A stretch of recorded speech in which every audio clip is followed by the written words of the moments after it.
telespectadores, no nosso último programa estivemos no Porto, capital da cultura 2001. Bom, eu não mostrei senão uma pequena parte das coisas que queria mostrar e por isso voltei hoje cá. Queria chamar a atenção para isto. O Porto é conhecido no nosso país como capital do trabalho. Bom, e há pessoas que entendem que estas duas expressões, capital do trabalho, capital da cultura, não ligam lá muito bem. É importante refletir sobre isso. Realmente é verdade que em Portugal, em regra, o trabalho é para uns e a cultura é para os outros. Ainda é verdade que a nossa juventude está dividida em dois grandes grupos. Os que, como trabalham, não podem estudar e os que, como estudam, não podem trabalhar. Bom, mas tudo isso são coisas superficiais, porque a realidade é esta. Cultura é apenas uma mais-valia do trabalho.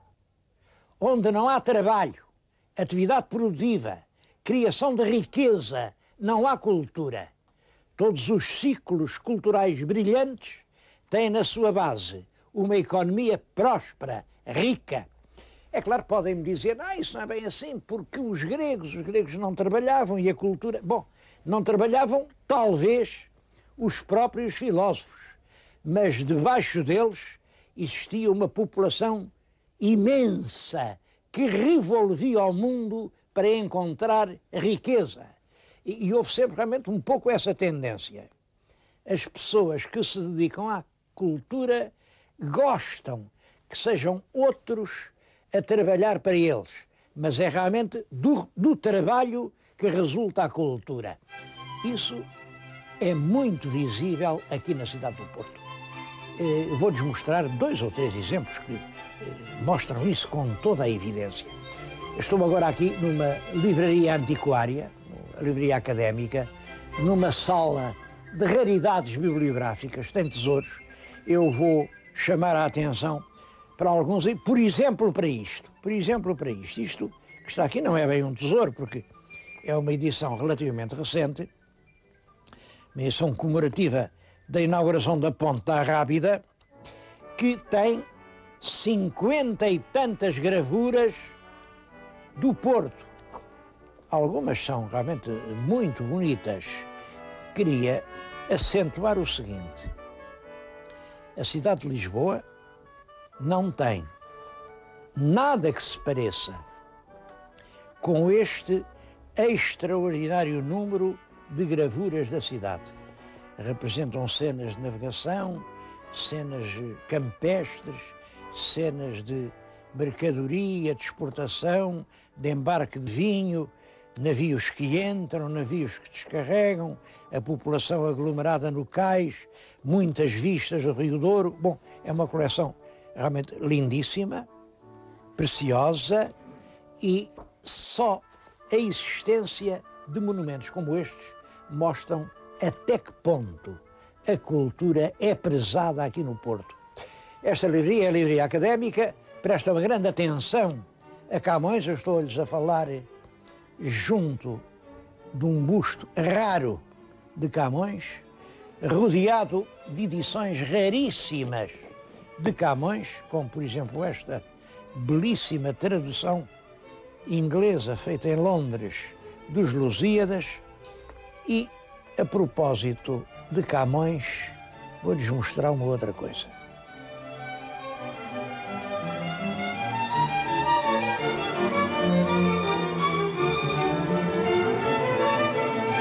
Era isto que eu pretendia que vissem, nem mais nem menos que a primeira edição dos Lusíadas, de 1572.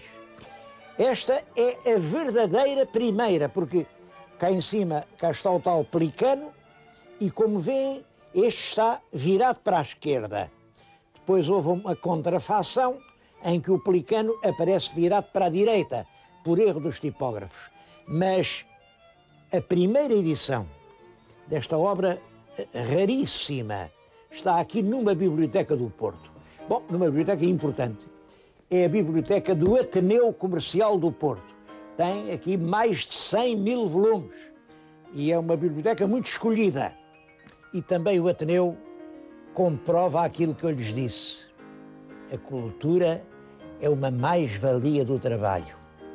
Este Ateneu nasceu de que, nos meados do século passado, precisamente em 1869, os trabalhadores do comércio gostavam de ter um bocado de música, gostavam de ouvir uns concertos, gostavam de ir ao teatro, mas eles não tinham possibilidade nenhuma disso, porque trabalhavam, aquilo era de sol a sol, era constantemente, era domingos, e portanto, tiveram eles próprios que fazer um teatrinho para eles, a que chamaram a Nova Euterpe. A casa da Nova Euterpe ainda hoje existe, eu tenho aqui uma fotografia dela, dizem-me que lá dentro ainda está o velho teatrinho em que os empregados faziam, enfim, os seus divertimentos. Não sei o que vai acontecer a tudo isso, mas a verdade é que essa pequena associação de trabalhadores progrediu, prosperou, hoje é uma grande instituição de cultura, há aqui acontecimentos culturais da maior importância e toda a gente, acho que toda a gente em Portugal já ouviu falar no Ateneu Comercial do Porto.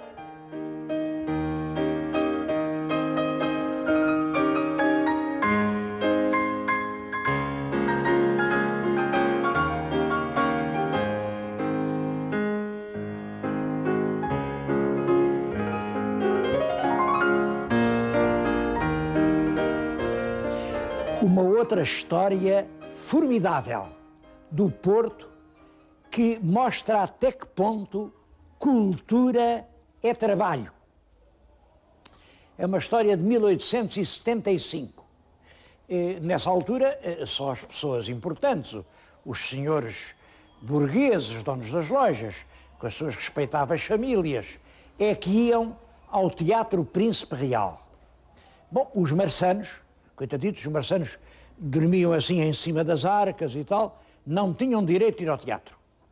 Mas eles também gostavam de música, também apreciavam a cultura, e então 5 marçanos juntaram os seus tostõezinhos, compraram uma frisa no Teatro do Príncipe Real e, na noite da ópera, lá estavam os 5 marçanos, todos contentes na frisa, é claro, e à volta estavam os patrões deles. Os patrões que ficaram absolutamente indignados. Mas então, que falta de respeito é este? Os nossos marçanos vêm aqui olhar para as nossas filhas. Isto não pode ser. E é claro, na manhã seguinte, reuniram os patrões e os 5 marçanos foi tudo para o olho da rua. Respeitinho é muito bonito. Esta coisa do marçano ir ver o mesmo espetáculo que o patrão atenta contra a ordem estabelecida. Isto não pode ser. Bom, só que os marçanos viram a coisa de outra maneira. Acharam absolutamente revoltante que os patrões, que tinham pago as frisas e os camarotes exatamente pelo mesmo preço deles, não achassem que eles lá pudessem ir. E então, isto é em 1875, reparem, há um movimento geral de associação e de solidariedade nos empregados do comércio das lojinhas do Porto e fazem uma associação, a Benéfica. Eu estou-lhes a falar na Benéfica. A Benéfica, a primeira coisa que se destinava era a ajudar aqueles 5 rapazes que tinham sido despedidos pelo atrevimento de comprar uma frisa no Teatro do Príncipe Real. Bom, depois dessa pequena ajuda, desenvolveram-se, começaram a ter uma associação de socorros mútuos, a ajudar na doença, a ajudar na miséria, a levar os médicos à casa das pessoas pobres, e hoje já lá vão, isto foi em 1875, portanto, já lá vão 126 anos. A Benéfica continua viva. Tem nas paredes os retratos dos primeiros diretores que eu penso que se calhar algum deles pode ser um dos tais 5 primeiros marçanos.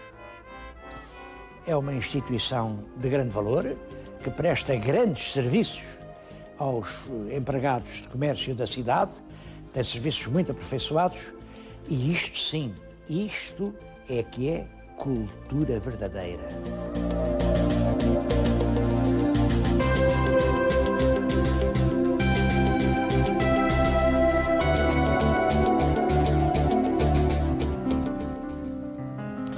A Cooperativa Árvore é um espaço de criação cultural. Criação cultural, isto é, de pesquisa, de procura de soluções plásticas novas. Eu acho isto extremamente importante. Como sabem, Portugal é um país extremamente conservador.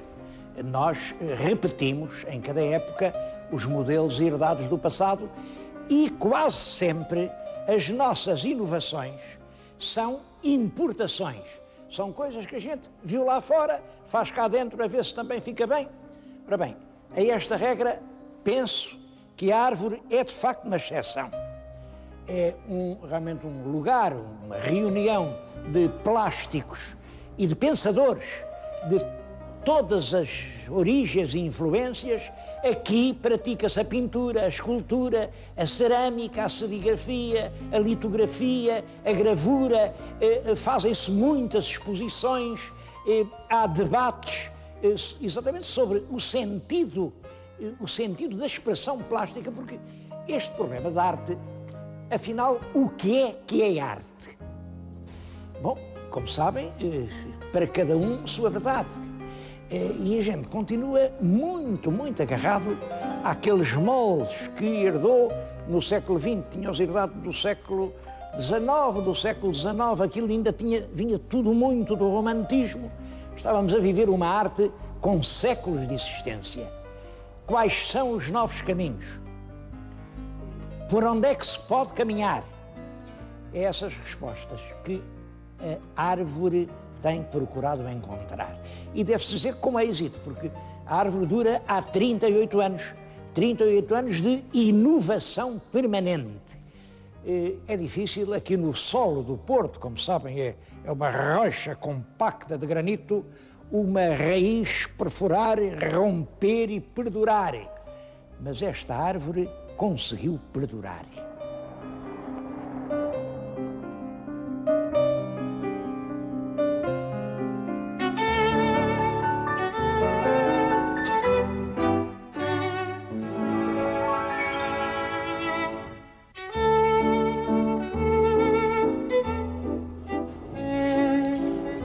Outra manifestação de cultura, em minha opinião, é a cozinha do Porto.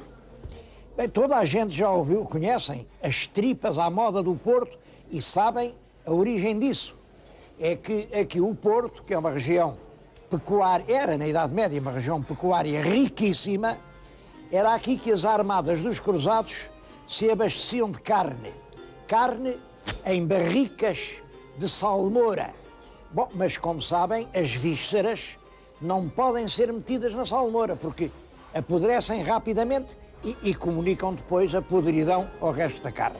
Portanto, eles matavam os animais, metiam a carne das barricas, as vísceras ficavam de fora, mas em vez de as destruírem, criaram esse prato famoso na culinária do Norte, que são as tripas à moda do Porto. Toda a gente sabe isso. O que poucos sabem é a história paralela das iscas. Isto que eu lhes estou a mostrar é uma isca. Uma isca. Bom, lá em Lisboa chamam-lhe, não sei porquê, patanisca. Mas isto realmente é uma isca de bacalhau. E qual é a origem disto? Os lugres entravam à Barra do Porto, carregados de bacalhau, depois o bacalhau era descarregado ao ombro de mulheres, mas as barbatanas tornavam muito difícil fazer os fardos, porque as barbatanas vinham para fora, incomodavam os movimentos. Então eles cortavam as barbatanas e ficavam ali montes de barbatanas de bacalhau, que eram utilizadas, porque enfim, sempre transmitiam um pouco do aroma do bacalhau à massa em que eram envolvidas e assim nasceram as iscas. Depois isto foi enriquecido, já também com a carne do bacalhau, e ainda hoje é um dos pratos característicos da culinária portuense. Esta capacidade de transformar sobejos inúteis em alimentos apreciados é sem dúvida cultura, do mesmo modo que a capacidade de transformar coisas úteis em sobejos e desperdícios é incultura.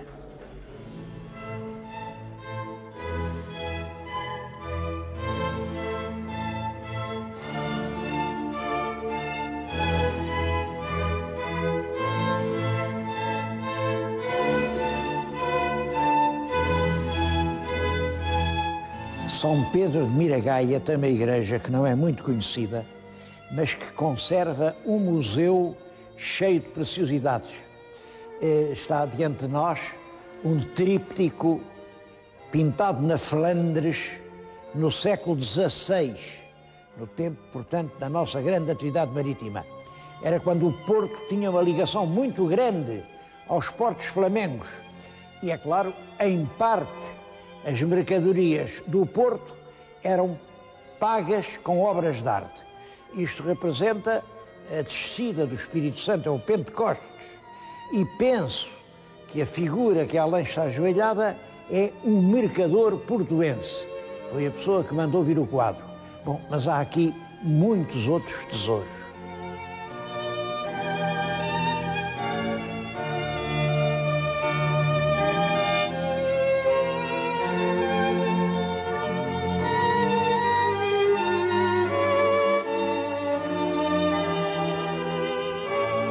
Uma curiosidade muito pouco vulgar é esta cadeira, é uma cadeira de parturiente. Os irmãos da confraria levavam-na à casa das mães que estavam a ter os seus filhos, nos casos difíceis, porque, é claro, esta cadeira facilitava o nascimento das crianças.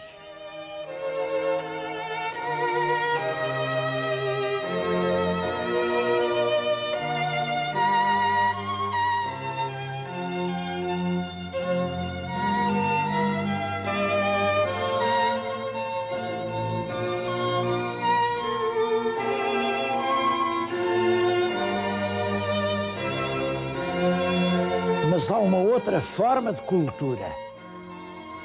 Cultura são valores.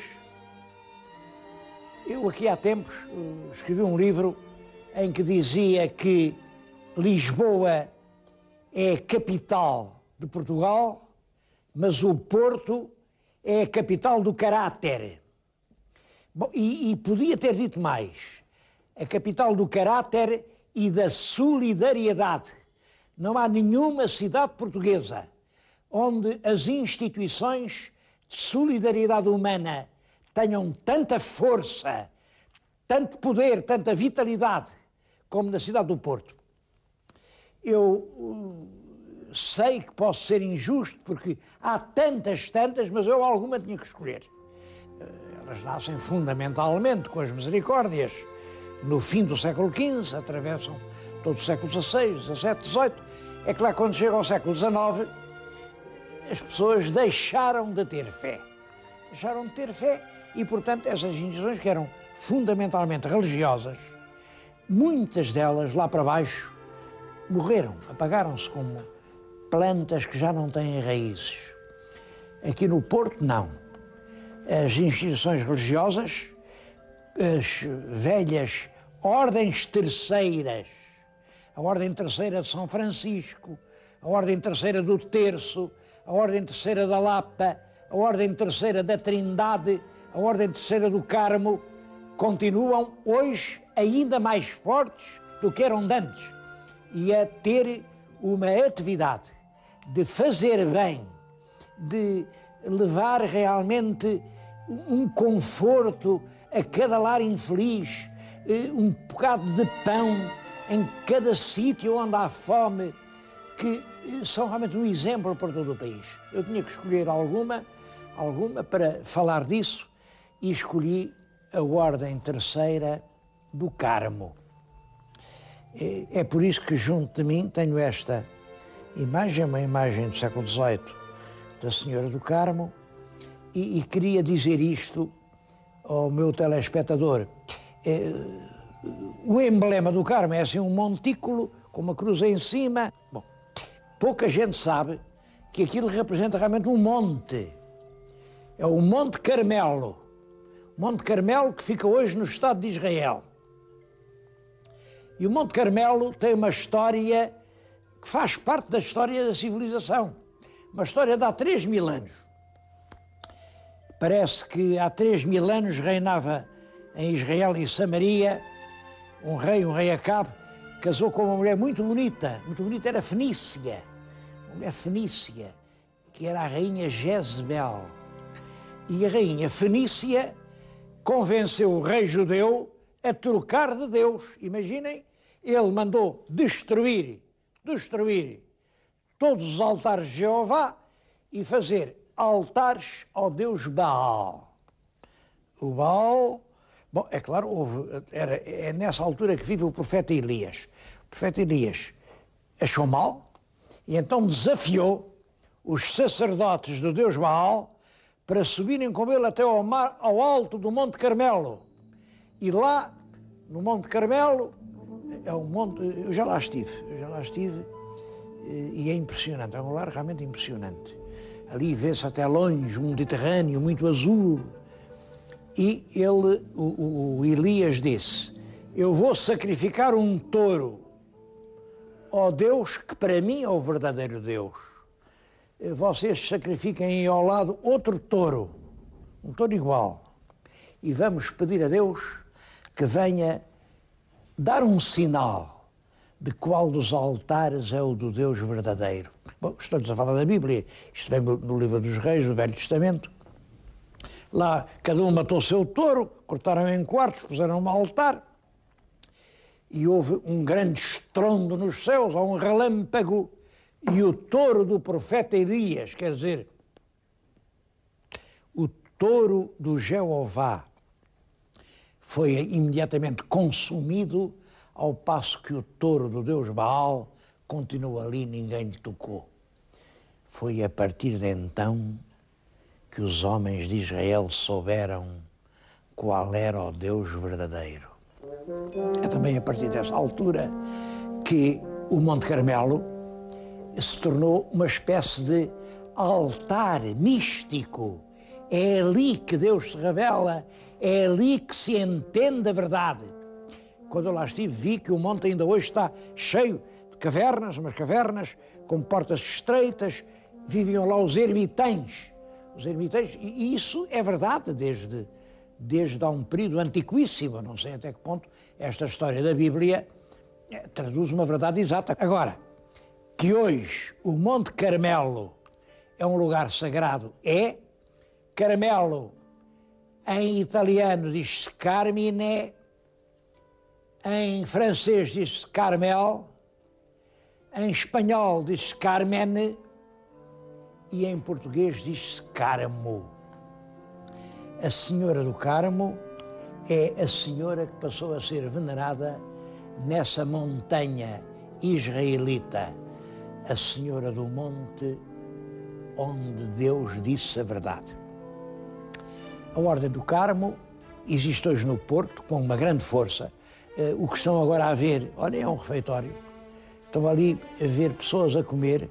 São pessoas que, se não comessem ali, se calhar não tinham outro lugar onde fossem almoçar.